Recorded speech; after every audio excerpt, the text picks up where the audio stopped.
So, ito guys, yung best technique natin kung may may head-on situation ka, rule 14 of collision regulation, no?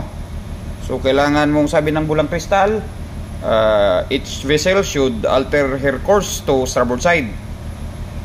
Kaya ito guys, si third mate kumambyo ng starboard, ito din starboard. Bakit kakambyo ka ng starboard guys? Kasi kung kakambyo ka ng starboard, basic lang, yung makita sa'yo yung yung pula. Ito din, kakambyo ng starboard, makita mo? Pula. Sa traffic lights guys, ang pula stop, di ba? Kaya nga libre siya. So ngayon guys, kung hindi ka kakambyo, halimbawa ito si third mate, mag-alter siya ng pabor. Alter siya ng pabor, di ba? Ano makita sa kanya?